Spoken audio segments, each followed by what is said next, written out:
कपिल कुमार जी और मंचेतर आदरणीय आदर्श सदस्यों में एक से एक विद्वान बैठे हुए हैं नीचे। हमारे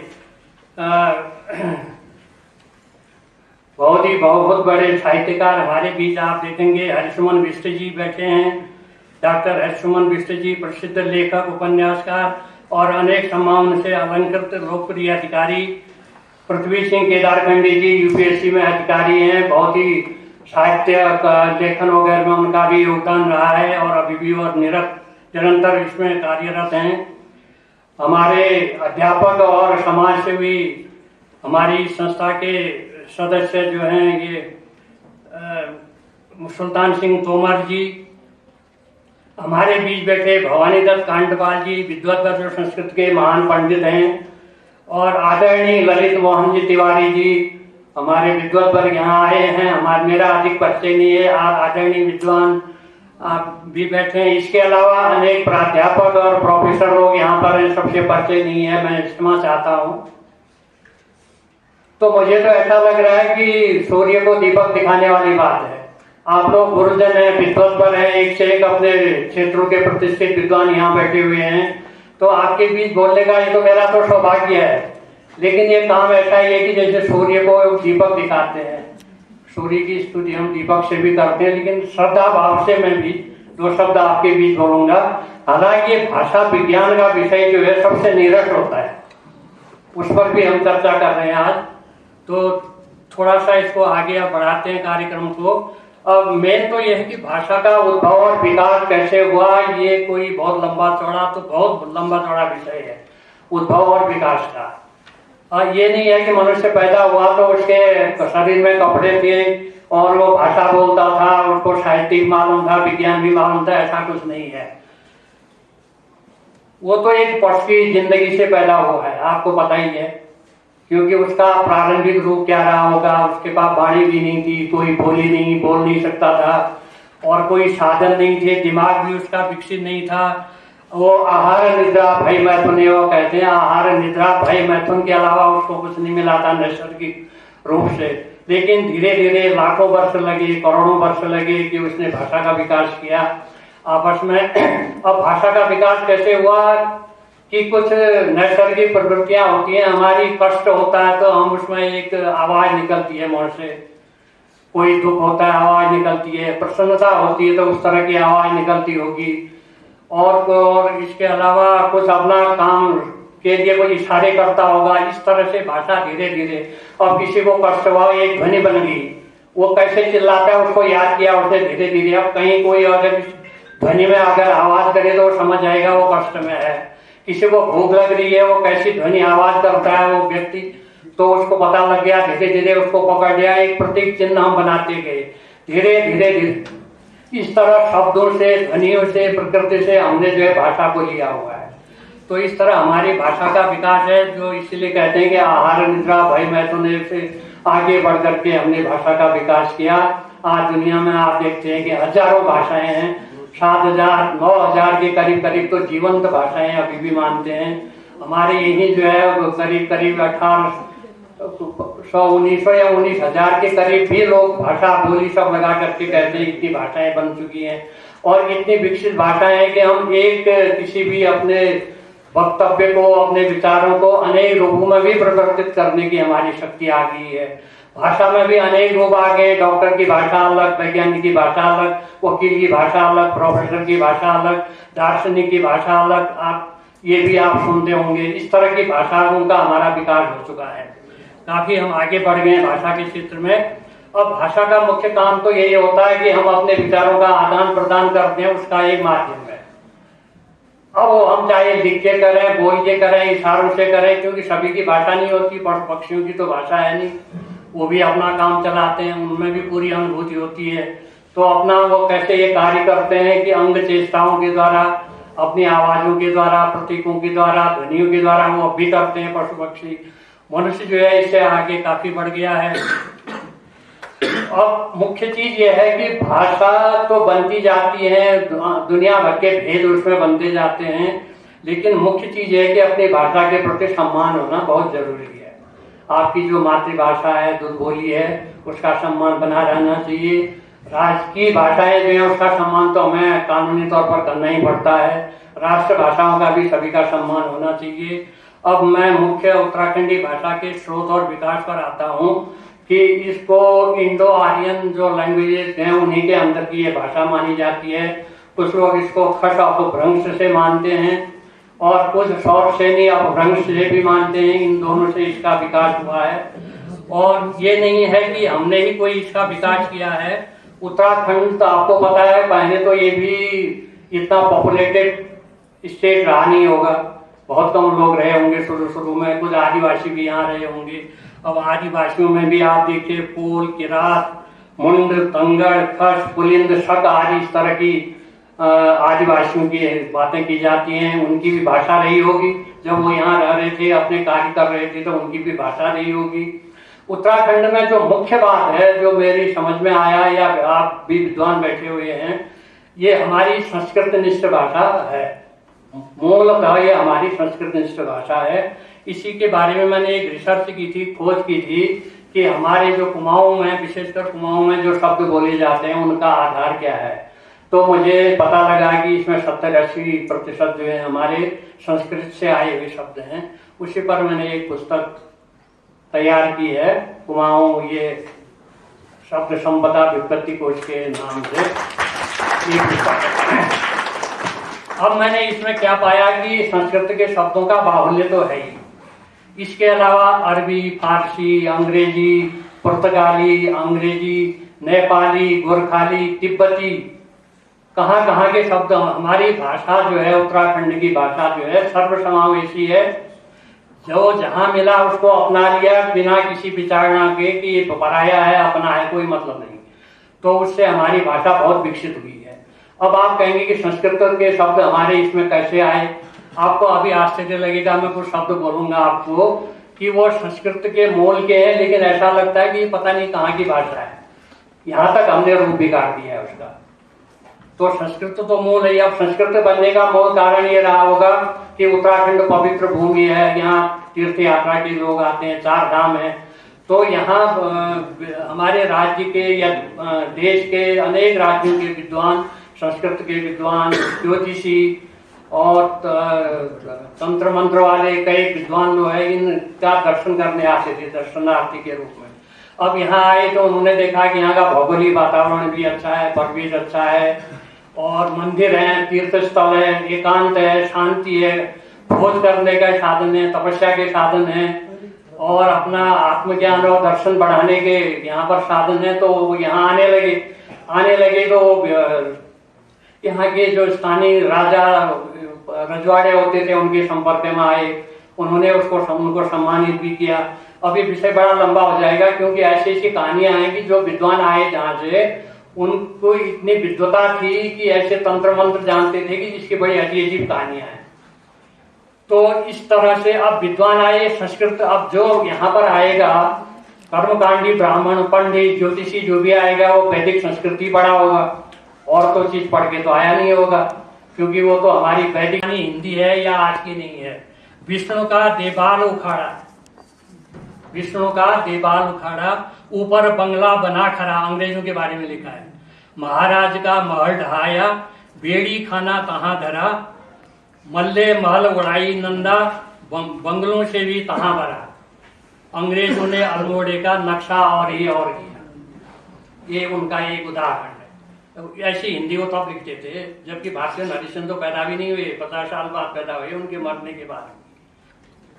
अब वो 4 वाला जो मैं कह रहा हूं उन्होंने देखो हिंदी में लिखा, बाजे लोग त्रिलोकनाथ शिव की पूजा करें तो करें। मतलब बाजे लोग का मतलब कोई लोग शिव की त्रिलोकनाथ की पूजा करें तो करें, ये हिंदी में लिख दिया। अब अगला वो क्या कहते हैं कुमाऊनी में, कोई भक्त गणेश का जगत में बाजा वनीत हन। और कोई भक्त जो है गणेश के भक्त हैं, कोई बाजे लोग गणेश के भी भक्त हैं। दूसरी लाइन में ये दे दिया उन्होंने, ये कुमाऊनी में दे दिया। अब उन्होंने नेपाली में लिखा, रामरो ध्यान भवानी का चरण माँ दर्शन कशले गरन, ये नेपाली में दे दिया। फिर देते हैं वो संस्कृत में, धन्यात्मा तुल धामनी रमते रामे गुमान कपी, ये संस्कृत में दे दिया। मतलब एक ही चीज को उन्होंने 4 लाइन में दे दिया। इतने बड़े विद्वान थे, लेकिन उनके जो 30-35 ग्रंथ थे वो हस्तलिखित ही रहे, उनको छापा नहीं गया, कोई सुविधा नहीं थी, कोई प्रचार में नहीं आए, तो उनका नाम नहीं आया। वो असल में ये खड़ी बोली हिंदी के आदि कवि या आदि लेखक साहित्यकार उनको माना जाना चाहिए था। ये भी एक साहित्य जगत में उनके साथ अन्याय हुआ है। तो ये तो अब देखिए, जब इतनी हमारी सुसंस्कृत और समृद्ध भाषा है, कुमाऊनी गढ़वाली जो भी है, तो हम इसका सम्मान नहीं करते। हम इसको समझते हैं ये तो ऐसी आई गई भाषा है, इसमें तो कुछ भी नहीं है, असली तो हिंदी है। मुझे ताज्जुब लगता है, मैं गांव गया एक बार मंदिर पूजा करने, विशेष भी साथ थी हमारी, पंडित जी भी थे, तो वहां एक गांव में खेती हो रही थी, वो गेहूं वगैरह काट रहे थे, तो मजदूर जितने भी लगे थे वहां, और हम कुमाऊनी में बोले, वो हिंदी में बोले। हर शब्द हम कुमाऊनी में उनको पूछे, वो हिंदी में जवाब दे। मतलब उनके दिमाग में ये है कि ये बाहर जो चले जाते हैं इनको कुमाऊनी गढ़वाली नहीं आती, ये तो हिंदी ही इनसे बोलना चाहिए और हिंदी हमारी अच्छी भाषा है, ऐसी मान्यता हम लोगों की है। जबकि इतने सुंदर शब्द एक से एक संस्कृत के हमारे हैं, लेकिन करेंगे उसको लिखेंगे, और अनुकरण करने में क्या होता है कि आधा छूट जाता है या कुछ और आ जाता है। तो अनुकरण की जो अपूर्ण अनुकरण कहते हैं इसको, अपूर्ण अनुकरण में क्या होता है कि पहले क्या होता था कि बच्चे को अगर शिक्षा ज्ञान और शब्द ज्ञान देना होता था तो पार्टी में जो है ओम नमः सिद्धम लिखा जाता था, ओम नमः सिद्धम। अब एक कोई हम जैसे भाई उनके बिना पढ़े लिखे वो भी पंडित जी के पास चले गए, तो वो देखते थे कि पंडित जी जो भी विद्यार्थी आता है ओम नमः सिद्धम लिखाते हैं। अब वो सुनता था, पढ़ना तो आता नहीं था, उसने उसको बना दिया ओनाम आशीधम, ओनाम आशीधम, ओम नमः सिद्धम को। अब घर आ गया, अपने बच्चे को कहने लगा लिख इसको, अब वो ओनाम आशीधम सिखा रहा है। एक दिन पंडित जी आगे कहने लगे क्या लिख रहा है ये? कहते पंडित जी आपसे ही तो सीखा है ओनाम आशीधम। तो उन्होंने कहा, तो पंडित जी ने कहा ओनाम आशीधम बाप पढ़े न हम, वो मुहावरा बन गया। तो इस तरह के काम हम करते हैं। और एक तो ये हो गया अपूर्ण अनुकरण, जिसको एक होता है प्रयत्न लाघव, आसानी से बोलने के लिए हम कुछ का कुछ बोल देते हैं, सरलीकरण कर लेते हैं शब्दों का, ये आपको आम पता है। कुछ आगम होते हैं शब्द, कुछ लोप हो जाते हैं। जैसे प्रधान है, प्रधान का प्रधान बना है, हम लोग प्रधान बोलते हैं, तो आगे उसका रो हम गायब कर दिया, हमने लोप कर दिया। ऐसे ही बिहारी लोगों को आप देखते होंगे कि आगम हो जाता है, बिना मतलब के और लगा देंगे। मैं जी ये बात बड़े अस्पष्ट रूप से कह रहा हूँ। अब अस्पष्ट तो भाई उल्टा होता है, वो कहना चाहते हैं स्पष्ट रूप से कह रहा हूँ। अब स्कूल है, स्कूल में हम स्कूल जोड़ देते हैं, ई जोड़ते हैं, और यहाँ पर आगम हो गया। इस तरह से अब तुकांत, द्वित्व, कोई भी चीजें हम बिना दो बोल के, पहाड़ों की हमारी एक विशेषता है कि हम इसको अलग अलग, खाना पीना, उठना बैठना, नहाना धोना, ढेपा टाका, मतलब एक चीज नहीं बोलेंगे, डबल द्वित्व। इस तरह से भी हम भाषा को अपना वो कर देते हैं। अब संस्कृत का एक शब्द है वृक्ष। अब हमारे यहाँ रुख कहते हैं, पहाड़ी में कुमाऊं में रुख ही बोलते हैं ना, रुख। गढ़वाल में रोट तो छोटा होता है, रुख बोलते ना, रुख, रुख माने पेड़। अब आप कहेंगे ये रुख तो हमने बनाया होगा, नहीं, संस्कृत का शब्द है, वृक्ष से बना हुआ है। अब वृक्ष से कैसे बना? आपने कभी गुजराती और साउथ इंडियन का उच्चारण सुना होगा, वो ऊ का उच्चारण, व्री हम जिसको बोलते हैं वो भ्रू बोलते हैं, वृक्ष बोलते हैं, हम वृक्ष बोलते हैं, वो वृक्ष। तो हमने क्या किया, अब वृक्ष बोला, पहले तो उसको वृक्ष बोला, फिर उसके बाद वही छोड़ दिया, वृक्ष हो गया। फिर इस छ को बोलने में कठिनाई हुई, ख कर दिया, रुख। वृक्ष का वृक्ष, वृक्ष रुख, रुख बन गया। इस तरह से आगे आगे जाके जो है, अब एक पांगुड़ है, प्रांगुड़, प्रांगुड़ संस्कृत का शब्द है। अब उच्चारण कठिन है करके इसका क्या किया, पाहुन कर, पांगुड़ कर दिया। प्रांगुण का पागुण, पागुण के बाद पाहुन, पाहुन के बाद पाहना बन गया, पाहुना, अतिथि, ये ऐसे बन गया। ऐसे शुर, अंग्रेज वो संस्कृत का शुर शब्द है। अब शु बोलने में थोड़ी कठिनाई होती है, हमने उसको खुर कर दिया, शुर का खुर हो गया। पैरों पैरों के लेके ना वर्षों के। एक बड़ा विचित्र शब्द है खुदो। कुमाऊं वाले तो अधिकतर जानते होंगे, जब हम गन्ना वगैरह पेलते हैं तो उससे रस से गाढ़ा पदार्थ बनता है गुड़ बनने से पहले, उसको खुदो बोलते हैं। पिथौरागढ़ में तो हमारे पता नहीं आपके इधर क्या बोलते हैं, खुदो राब भी बोलते हैं, खुदिया, वही खुदिया बोलते होंगे। अब देखिए ये कितना बड़ा शब्द है, कितना छोटा कर दिया हमने बिगाड़ के। इक्षु द्रव था वो नाम, इक्षु द्रव, इक्षु माने, अब इक्षु रिकु, रिकु बोलते हैं हम, इक्षु से ही तो बना है, इक्षु को रिकु बना दिया हमने। अब वो इक्षु द्रव था, इक्षु द्रव का माने गन्ने का रस, तो उसको क्या किया, ई भी छोड़ दिया, शुद्धव कर दिया, फिर वो भी कठिन लगा कि छ जो है बोलने में कठिनाई होती है, खुदाव कर दिया।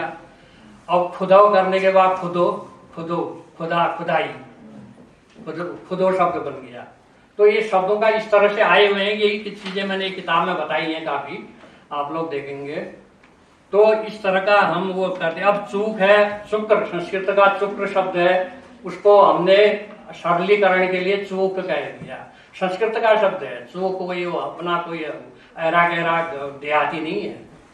शुक्र से चूक बनाया हमारा, न बड़ा न वो होता ना नीबुल, ये हो गया।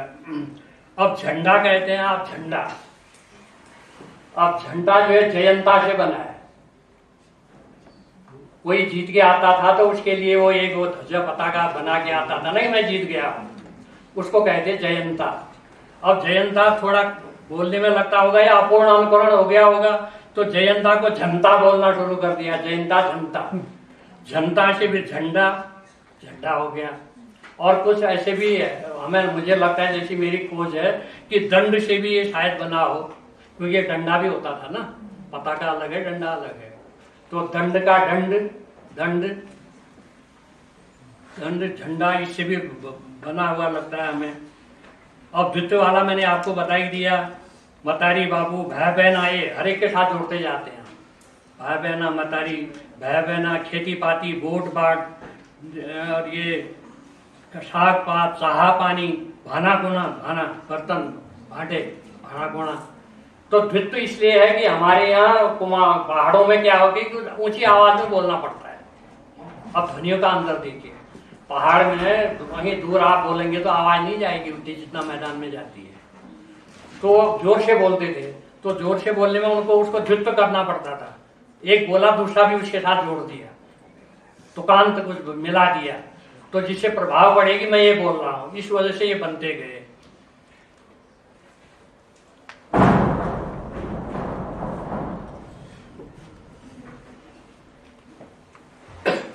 अब इसीलिए वो ये कहावत है कि कोस कोस पर बदले पानी, चार कोस पर वाणी।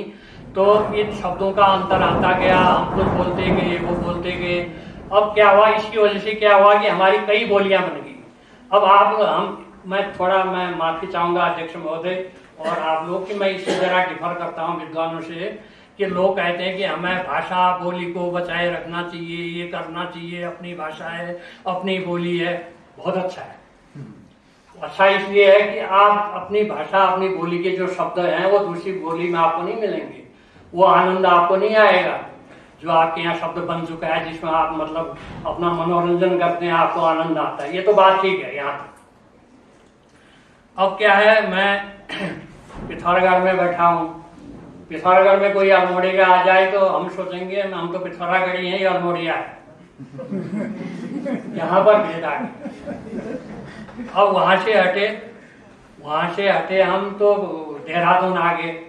अब देहरादून आके कहेंगे यार हम तो कुमाऊं के, गढ़वाली आ गया। अब कुमाऊं और गढ़वाली बन गए वहां। अब वहां से दिल्ली चले गए तो वहां फिर उत्तराखंडी हो गए।